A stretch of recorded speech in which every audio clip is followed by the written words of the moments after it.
Hello, I'm Somi Arian.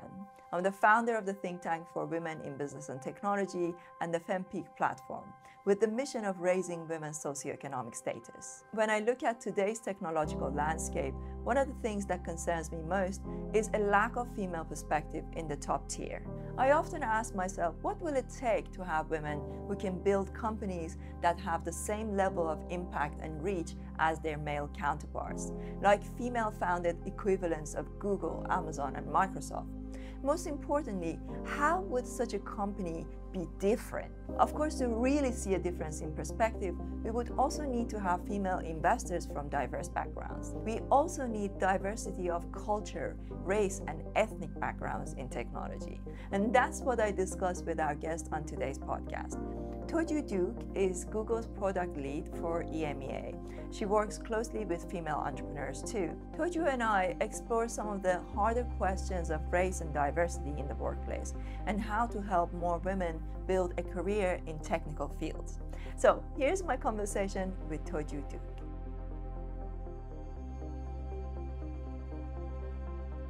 When you were at the conference, you talked about how there is a stereotype with regards to, this understanding of women are not as good in STEM or they're not as good in math.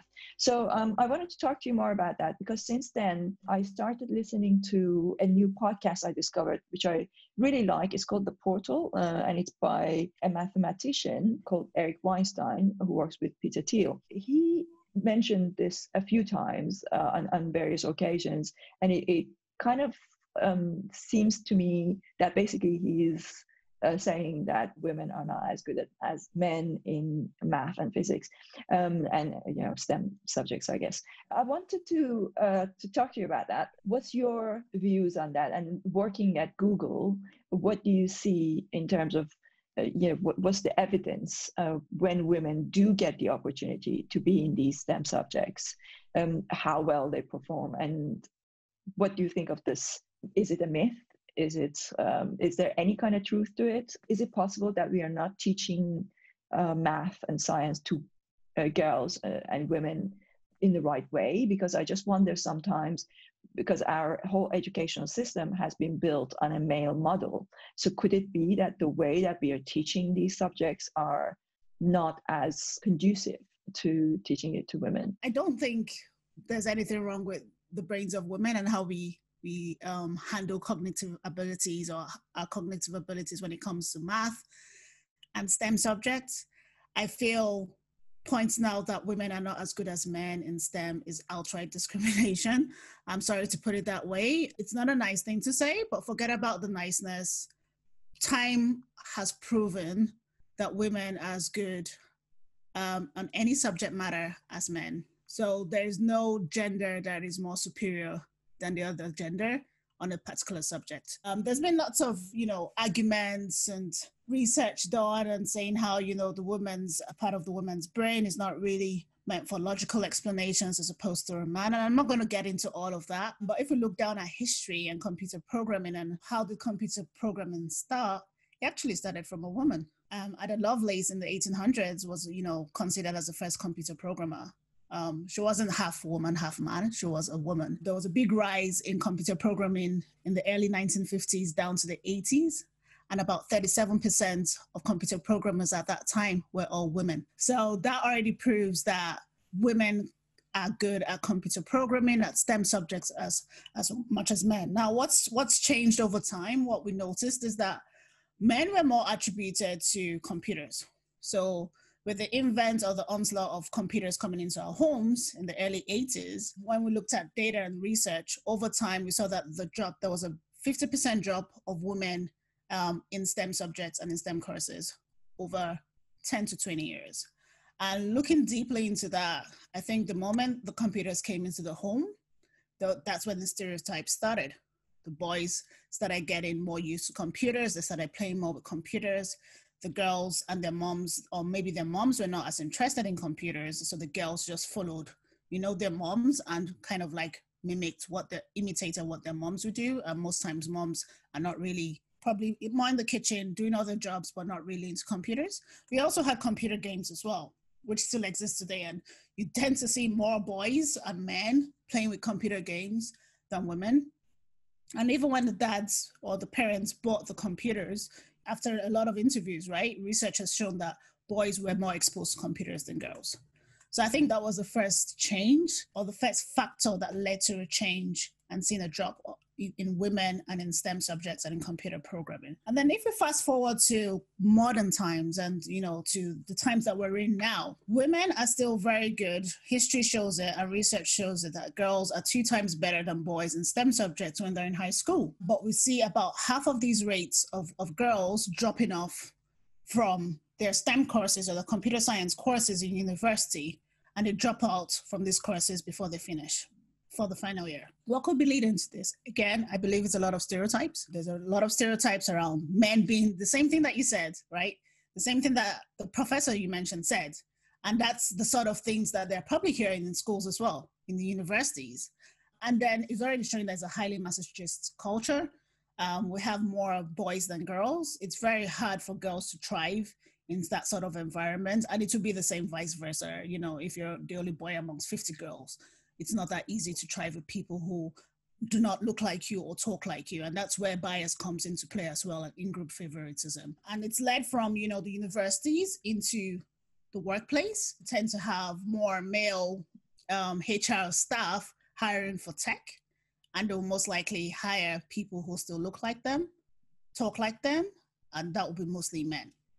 Then even when the women still make it into tech, there's the big problem with the culture, the sexist culture, the gender pay gap, where, a lot of women believe that they're paid at least 76% or even more less than a man.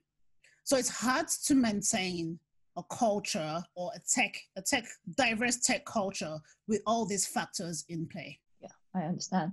So let's talk about race, because that's something, and actually, while I have you here, I want to ask you a question.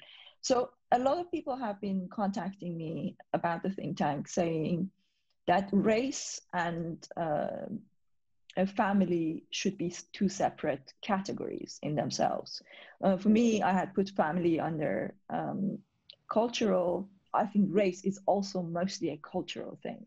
The way that we view, not me, but the way that the society looks at different races. I just it's kind of sad that in 21st century we are still even using the term race. It is really sad. Like, I personally feel like it shouldn't be one of the categories, but they are telling me that it's a very real thing. And when you look at the STEM subjects, there is one issue of women, and then there's another thing if you're a person of color, and especially if you're a woman of color. And then I try to explain to them that, look, I'm an immigrant, you can hear my accent, I'm not a white European person. So I still feel that it's better not to even engage in that topic of race, because I just worry that we are still, we're dragging it into this century. We need to just get rid of that kind of language in a way. In my opinion, the way you do that is by taking the lead and just bulldozing your way and not paying attention to these things. Like, if I wanted to pay attention to these kinds of things, these ideas of, oh, this is going to hold me back, or that is going to hold me back, I wouldn't even be able to make it to the point that I have, right? So the way I see it, I'm like, I just completely ignore these things. The criticism that I've got in response to that has been that you don't understand, because being a Black person is completely different to just being a person of color. That, I've been told that if you close your mouth and don't speak, you could pass as a white person. So that already is going to make it easier. So I wanted to hear your views on that, and especially in a big corporation like Google, where you work, how are these conversations being handled, and what's the general feeling towards these things? Essentially, we talked about the women thing, then where does the race come? So is that still something that we should be, engaging in? Yeah, it's a real problem, and I've thought about it long and hard. I don't think it's ever going to go away. Like, even if we go into the 4th century, whatever, it's a big problem where people look at people, acknowledge people by what they see, and many times they see color. Now, the only way it can go away is if we change our way of thinking down to the next generations. And, you know, we change the way we refer to people who are different from us. We insist on more acceptance in society and more empathy and more love. But that's not going to happen because the world is not the best of places, right? Everyone is not great. Everyone doesn't think that way. Unless we have one president, world president, right, that comes up with some laws, which is never going to happen, we'll still have people who think that way. That said, though, I know a lot of the older generation, you know, they have ancestors and, you know, ancestry from the slave trade or, you know, all of those historical stuff. So it's passed down from generations to generations. But people that we will term as racist today, many times, were taught. Every behavior we have, especially from a young age, is because we were taught. We're either taught by our parents, we're taught in school, we're taught by the environment and the society. But race is a real problem. Surviving or even thriving in a workplace as a person of color or from underrepresented groups is a real problem. Not everyone is open-minded, not everyone accepts other people as they are. And it goes down to a lot of histories, even beyond the slavery. There's something called physiognomy, where they have attributed different characteristics to different people just based on how they look. And that's gone into tech as well. So there were some research papers written and some people and some algorithms created where they actually just identified some Chinese men as criminals just because they were not smiling and because their nose was a bit wider than somebody else's nose. And, you know, these are the things that have existed in society. It's really hard to get them out. But I agree to your point of not bearing those sort of points upon you and just thriving through. That said, it's really important to educate yourself about the challenges that face people of color, even if you're a woman of color or not, right? If you want to be an ally or just want to understand a little bit more about the subject matter, it's good to educate yourself about what challenges women of color face in society, what challenges do they face in the workplace, and what challenges do they face in tech, and how can we go about overcoming these challenges. Mm-hmm. What's interesting, so then when these criticisms, when they came through and I engaged with them trying to understand, then I spoke to, actually my beauty therapist is a really lovely Black woman, you know. So I spoke to her, her name is Bianca, and I was like, basically I forwarded the conversation to her and said, what do you think? And she said, Somi, like she said, you don't understand because you're not racist. It's like, you know, you don't think that way. You know, you see through people. You just see through the humanity of people, you know. But she was like, but that's not how the world operates. And she told me that actually, you know, even within the Black community, different shades of Black get different treatments. And I was shocked, you know. I was like, are you serious? And she was like, I'm telling you. She was like, my sister is a bit darker than me.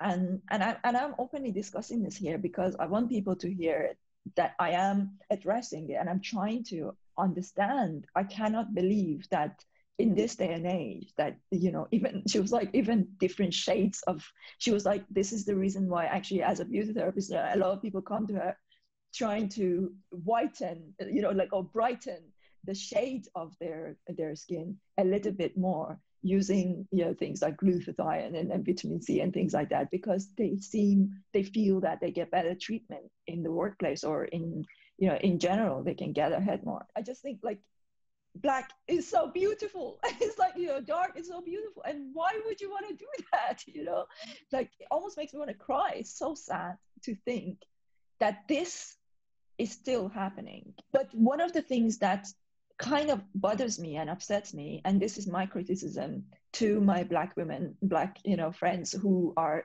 sending me these criticisms, is that one of the issues is that a lot of times they send me these messages and then I say, look, do you want to be on the panel and talk about it? Like I asked you, right? Can you introduce me to other panelists who can come in and talk? What happens a lot of times, they say no, like basically they just dismiss the conversation. I'm like, I just want to have an open conversation about it, because my worry is that what I want to avoid, and I'm saying very openly, what I want to avoid is this kind of victim mentality. I don't want to say like we are a victim. You know, I'm an immigrant, so I'm a victim. So I am not a victim. I'm going to bulldoze my way, you know, and I hope that they also adopt a similar kind of attitude. So I'm like, do you want to come in and talk about it? Or, in a way, it's almost like my hope is that I want to have Black women on the panel who are not talking about race necessarily, or who are talking about findings in astronomy. My point is that's how we are going to change. We need to stop this thing of just because you're a woman of color that you are going to only talk about that's the only, like, that because you're a woman of color you're going to be the head of diversity. Yeah. No, I don't want that. The world that I want to live in, and I'm hoping to kind of convey this, and I want to tune in to, say, Lex Friedman's podcast that I really like, and hear a Black woman talking about quantum mechanics, right? Not about diversity. And I think that's how we change this conversation. And I'd like to hear your view on that, because I just feel like we are getting pigeonholed, just because you have a non-white background, that you're and then you're feeding into it. I think there are two different sides to this coin. At some stage before George Floyd died last year, all the race talks and all the police brutality in the US especially was kind of like always swept under the carpet. George Floyd's death last year and the other people who died last year, they were not the first people of color to be shot by police or to be killed by police in front of cameras on social media. But that was when there was like a reawakening. I think probably because of COVID and people are more at home and they have more time to actually just watch the news and catch up with news. And it was non-COVID news. Like, there was a lot of empathy and support and interest now in this color and this race conversation and what's going on. If we brush it away and act like it's not there, it's not going to solve the problem, because, by hiding your head in the sand, it doesn't send the problem away. It will still be there. At the same time, you don't want to make the problem so big, and that's the only thing you talk about without coming up with a solution, because that's way too much. So I think it's striking a balance between the two. I think the reason why you have a lot of Black women talking about race is because, many times they're invited by the Caucasians who, there's no one else better who talk about the experiences they're going through apart from the person that's going through it, right? I can't call you to say, hey, Somi, do you want to tell me your experience as a person of color? Because there's not really much you can say. You can give me your experience as a person who came from a different country to settle in a different country as a migrant, right? Because that's your experience, but you're not a person of color, so there's nothing you will really have to say about that, right? So I think that's where you see more people of color coming to represent the race, to talk about it. But I totally agree that we shouldn't just spend all the time talking about it. That's not the only problem in the world. Let's talk about it. Let's move on. Let's evaluate, what changes have come through. Where do we need to go? What else do we need to do? There's been lots of talks and actions around diversity and inclusion in the workplace. Let's keep on driving that, right? Let it not just be a momentary thing because George Floyd died and there was a lot of Black Lives Matter protests last year. That was the wave. And a lot of people do that as well. A lot of companies do that, and it irritates me. Many people are not genuine sometimes. We have the genuine folks who actually believe that this is a problem and we need to solve it. And there are other people that just see it as a trending hashtag kind of thing. And hey, this is what everyone is doing. I'm going to look bad if I'm not doing it. Let's ride with it. And those are the ingenuine participants. And when the time goes past, question is what's happening in the background? How much work is actually being done in the background to resolve this problem? Because this problem is still there. And it will still be there for a very, very long time. If after 2 centuries, now we're still talking about race in this day and age, I'm not hopeful that we're not going to talk about it in the next 2 centuries. I would love that to happen, but realistically, I don't see it happening. Especially now that we're seeing that lots of this discrimination and racism is going into technology, right? And technology is is a part of our everyday lives right now. There's no way we can stop talking about it because it's just finding its way into other areas of society slowly. And it could just be that unseen evil that is just lurking behind in the edges that we can't see. And until we talk about these things and try and educate everyone and come up with solutions, I don't see the problem being resolved. I have a lot of hope in Gen Z. You've got Gen Z kids, right? What's the feeling you get from them, from their experience in school?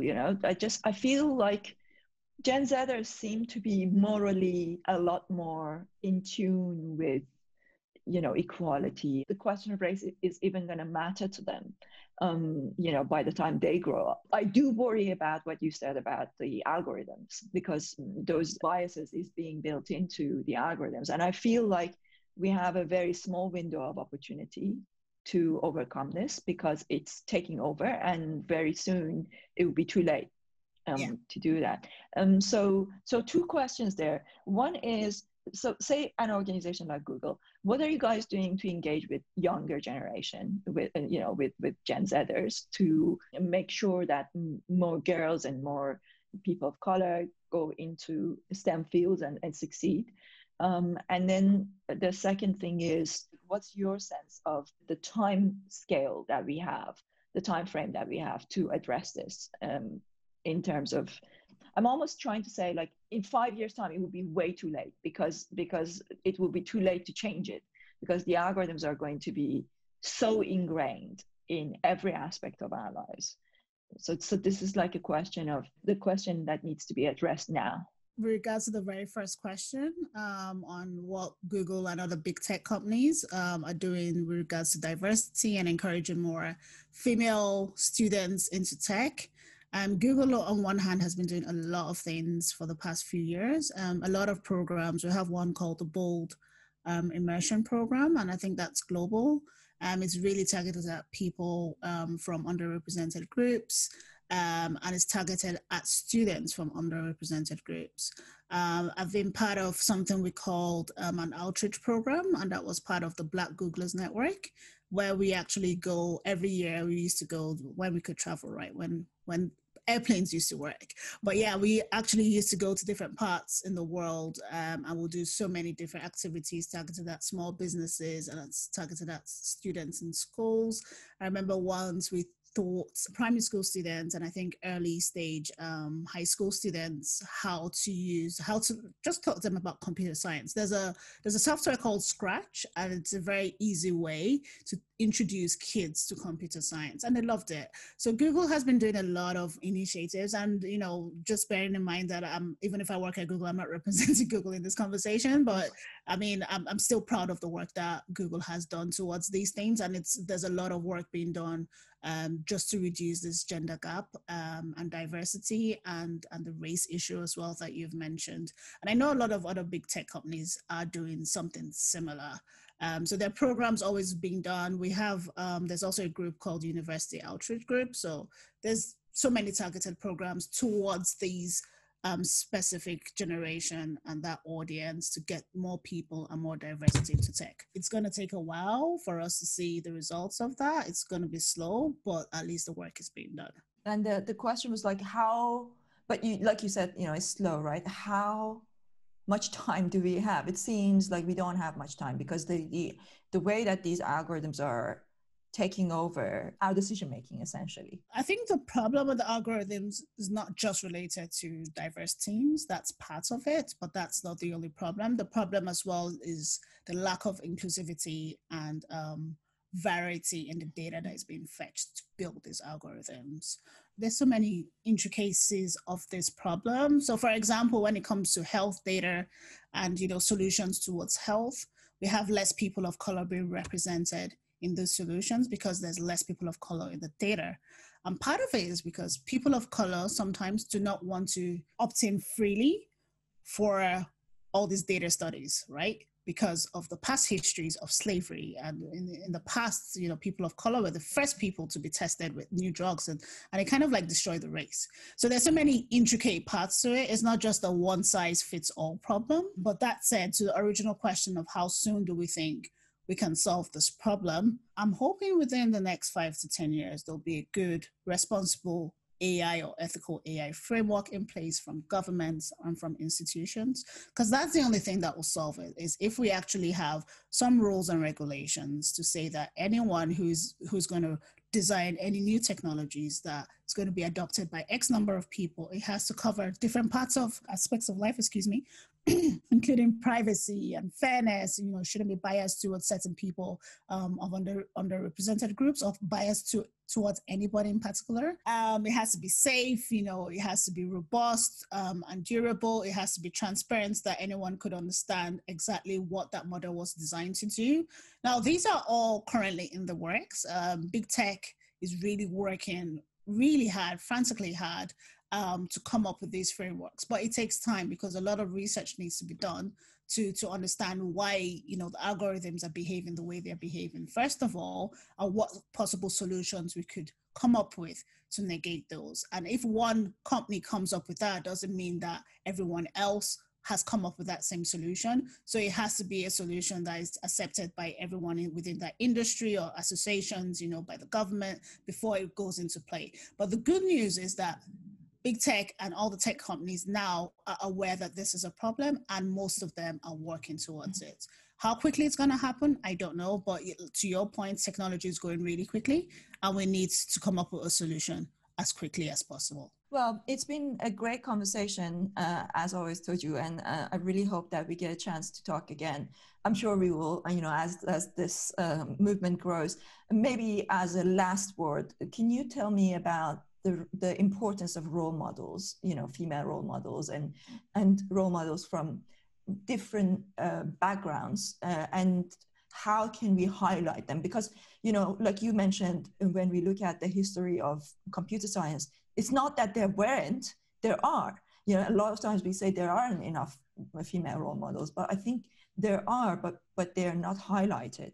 And is there something that each person can do to educate the people around them, to just discuss, to talk more about women who are doing these things? As a last word, can you leave us with some words of wisdom? How can we highlight these role models?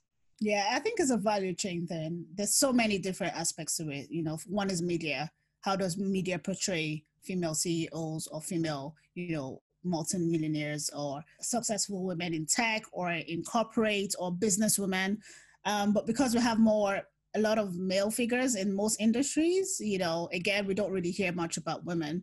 So I think it's encouraging, the next generation or even ourselves right now to work in a sector and a field that you are interested in and have a passion for. And if you do that, that's one aspect. But if you do that and you're a woman, you'll most likely go through the challenges that women face, and you'll understand what it means to overcome those challenges, and you'll be able to teach the next person.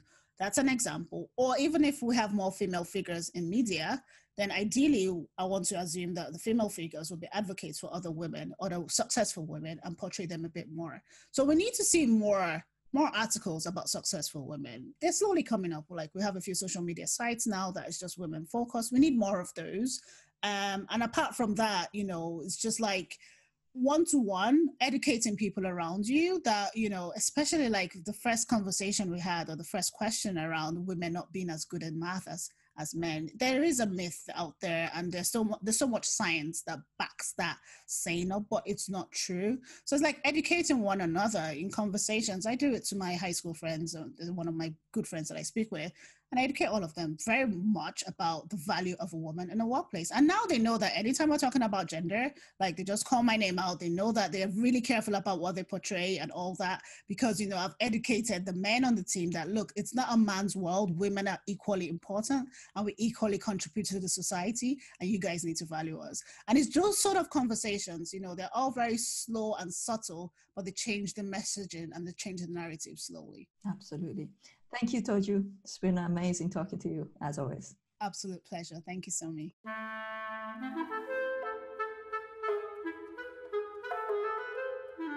I hope you found this interview as insightful as I did. If you enjoy these conversations, please subscribe on your favorite podcast channel, rate and review the podcast, and connect with me on LinkedIn, Twitter, or Instagram.